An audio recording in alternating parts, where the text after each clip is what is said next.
আসসালামু আলাইকুম প্রিয় শিক্ষার্থীবৃন্দ, আশা করি সবাই ভালো আছো। মাহবুব ম্যাথ অ্যান্ড সায়েন্স একাডেমিতে সবাইকে স্বাগত। আজকে আমরা নবম দশম শ্রেণীর সেট অফ ফাংশন অধ্যায়ের অনুশীলনী 2.2 এর ডোমেন ও রেঞ্জ সম্পর্কে আলোচনা করব। সবাই বোর্ডের দিকে লক্ষ্য করো। এখানে আমরা দেখতে পাচ্ছি এ সেট এবং বি সেট, দুটি সেটের উপাদান দেওয়া আছে।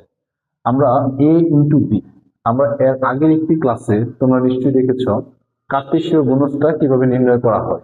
সেম এক ওই ফর্মুলায় আমরা কার্টেশীয় গুণজ ফর্মুলায় আগে আমরা অন্যগুলো নির্ণয় করব।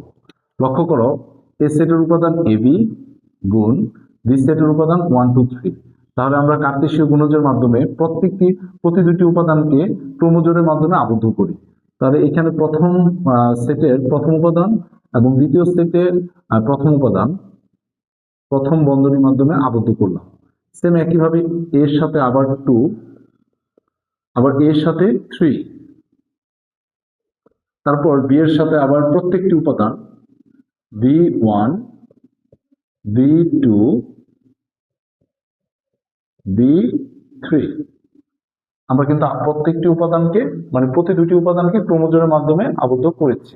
এই হচ্ছে একটি অন্বয়। এবার এখানে লক্ষ্য করে দেখো, আমাদের উদ্দেশ্য হচ্ছে আমরা ডোমেন ও রেঞ্জ বের করা। খুবই সহজ, মনোযোগ দিয়ে লক্ষ্য করো। ডোমেন, আমরা এখানে ডোমেন বলতে এখানে আমরা যে বিষয়টা লক্ষ্য করব, প্রতিটি ক্রমজোড়ের প্রথম উপাদানটা কি বলা হবে ডোমেন। যেমন এই ক্রমজোড়ের প্রথম উপাদান এ, তারপরের ক্রমজোড়ের প্রথম উপাদানটা এ, তারপরের প্রথম উপাদান আবার এ, পরেরটা বি বি বি। তাহলে লক্ষ্য করে দেখো, প্রতিটি ক্রমজোড়ের মধ্যে প্রথমে এ আছে এবং বি আছে। তাহলে এ একাধিক থাকলেও সেটা আমরা সর্বোচ্চ লিখব একবার, বি একাধিক আছে লিখবো আমরা সর্বোচ্চ একবার। তার মানে এবি হচ্ছে এই প্রদত্ত অন্বয়ের ডোমেন। এবং রেঞ্জ, সেম একইভাবে আমরা রেঞ্জকে কি করব, তাহলে প্রতিটি ক্রমজোড়ের দ্বিতীয় উপাদানটাই হচ্ছে রেঞ্জ।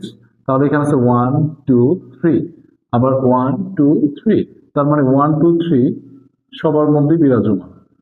এই 1 2 3 হচ্ছে রেঞ্জ। এটা হচ্ছে আমাদের প্রাপ্ত ফলাফল। তার মানে আমরা একটু সহজ বুদ্ধির মাধ্যমে আমরা ডোমেন এবং রেঞ্জ সহজে নির্ণয় করতে পারি। আশা করি ক্লাসটি সবাই বুঝেছ। সবাই লাইক, ফলো, কমেন্ট, শেয়ার দিয়ে রাখবে এবং ইউটিউব চ্যানেলটা সাবস্ক্রাইব করে রাখবে। আসসালামু আলাইকুম।